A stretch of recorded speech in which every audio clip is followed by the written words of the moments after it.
नमस्कार, स्वागत है आपका राजनीति 24 न्यूज में। आइए डालते हैं इस वक्त की बड़ी खबरों पर नजर।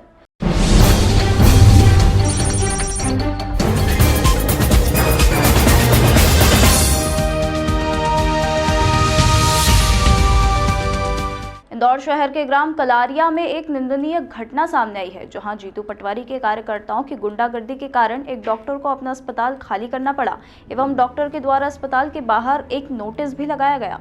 जब हमारे संवाददाता ने डॉक्टर से चर्चा करी तो डॉक्टर ने हमें बताया कि मैं विगत 22 से 23 वर्षों से यहां पर सेवा दे रहा हूं।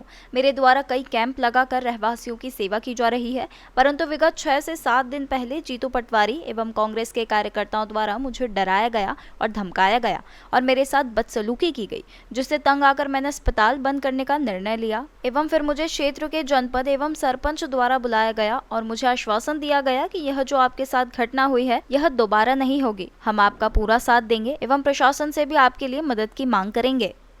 मैं विगत 22 वर्षों से इस गांव में हूँ। गांव के लोगों के सहयोग से यहाँ पर अपना जीवन यापन कर रहा हूँ, अपने परिवार का जीवन यापन कर रहा हूँ।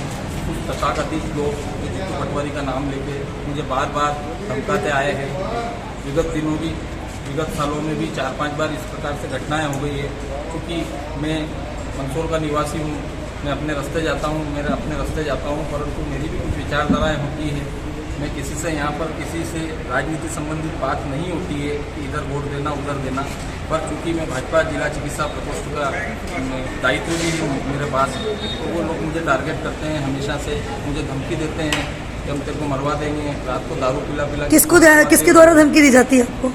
यहाँ गाँव के कुछ सरपंच और कांग्रेस के लोग हैं और कुछ मैं सबके नाम से आवेदन भी देने वाला हूँ। आपने नाम दिया कि पूर्व मंत्री जीतू पटवारी जी के नाम के द्वारा आपको धमकी दी जाती है, तो कौन कौन क्या उनके नाम से आपको गांव के सुरेश पटेल है, उनके भतीजे हैं भरत पटेल, और गांव का एक जितेंद्र नामक लड़का भी है, पास के गांव का एक आनंदी सेठ करके भी है। इन सब लोगों द्वारा मेरे पास प्रूफ है इन लोगों के कि इन्होंने मुझे धमकी दी। किस तरह के प्रूफ है आपके पास? मेरे पास व्हाट्सएप के प्रूफ भी हैं और जिस प्रकार से मेरा चरित्र हनन की कोशिश की गई उनके द्वारा। आपने शासन प्रशासन के संज्ञान में डाला के बाद? बिल्कुल, शासन प्रशासन के संज्ञान में अभी डालने वाला हूँ मैं। और आगे क्या करनी थी आपको? यदि मैं गांव के सहयोग से आज यहाँ बैठा हूँ, सारे गांव के लोग, आसपास के क्षेत्र के लोग आए थे, उन्होंने मुझे बिठाया क्योंकि सारे क्षेत्र के मरीज परेशान हो रहे थे। ये 4-5 दिन पहले हमारे डॉक्टर बालाराम गुप्ता जी हैं, जो करीबन 22 साल से कलारिया में अपना क्लिनिक चलाते हैं, लोगों की सेवाएं कर रहे हैं। कोरोना काल में भी इन्होंने सेवाएं की, रक्तदान के शिविर भी लगाए थे।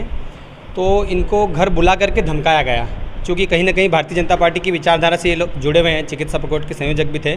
तो बुला करके उसके बाद लोगों ने रात को 11-11 बजे फ़ोन लगा के इनको डराया, धमकाया, जिस कारण इन्होंने एक फ्लेक्स अपनी दुकान पर लगा दिया था कि ये लोगों के द्वारा मुझे चमकाया गया, धमकाया गया, इसलिए मेरा क्लिनिक मैंने बंद किया है।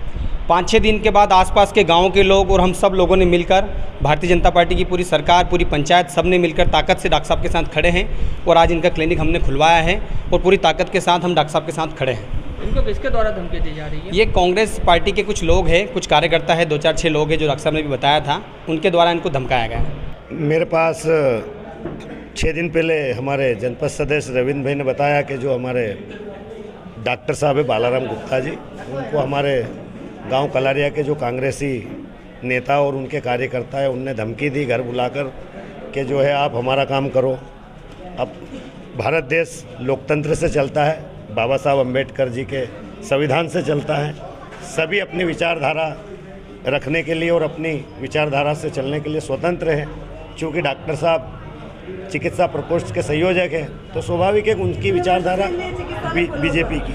इनने 20 साल से चिकित्सा खोला हुआ है और ये सेवाएं दे रहे हैं। यहाँ पर कम से कम कलारिया हमारा जो गांव है, रऊ विधानसभा में 40-50 गांव के लोग यहाँ आते हैं और उनको रुपए हो तो भी ठीक है, नहीं हो तो भी ठीक है, कम से कम रुपए में बेहतर इलाज की सुविधाएं मिलती है।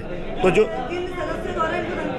जो डॉक्टर साहब ने आपको पूर्व में बताया, यहाँ के पूर्व सरपंच है सुरेश पटेल और उनके जो कार्यकर्ता हैं, उनके द्वारा धमकी देकर उनको कहा कि तुम हमारी पार्टी के लिए काम करो। उनने बोला चूँकि मेरी विचारधारा जो बीजेपी के, तो मैं बीजेपी के लिए काम करूँगा। बाकी मेरा पेशा जो है डॉक्टर के रूप में, जो भगवान डॉक्टर के रूप में सेवा देता है मरीजों की, तो मैं वो काम कर रहा हूँ। बाकी उनको ये चीज़ गलत लगी। कहीं ना कहीं जीतू पटवारी जी के कार्यकर्ताओं का नाम है, इसमें सत्यता है? भाई वो इसलिए सत्यता है क्योंकि वो चुनाव हार रहे हैं। हमारे विकास पुरुष मधु वर्मा जी ने जो कार्य किए हैं हारने के बावजूद, वो कार्य धरातल पर है। और जो पूर्व मंत्री जीतू पटवारी ने जो कार्य के लिए घोषणा की, वो घोषणा केवल घोषणा ही रह गई और कुछ भी विकास नहीं हुआ।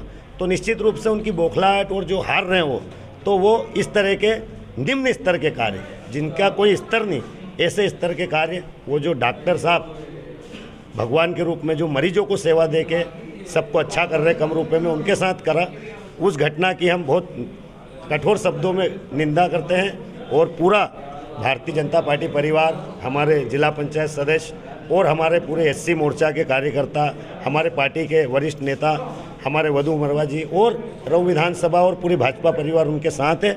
और आज सब ने मिल के डॉक्टर साहब का क्लिनिक खुलवाया, जिससे कि हमारे ग्रामीण जन को जो समस्या आ रही थी उनको बेहतर इलाज मिल रहा है। क्योंकि इंदौर यहाँ से 15 से 20 किलोमीटर पड़ता है। डॉक्टर साहब क्या सिर्फ यहीं के लोग आते हैं इलाज के लिए, कहीं बात नहीं, डॉक्टर साहब के पास कम से कम 20 से 25 गांव के लोग आते हैं और सबको बेहतर सुविधाएं मिलती है। क्योंकि कम रुपए में अच्छा इलाज होता है, इसलिए सब लोग यहाँ जुड़े हैं और आते हैं। आपका परिचय?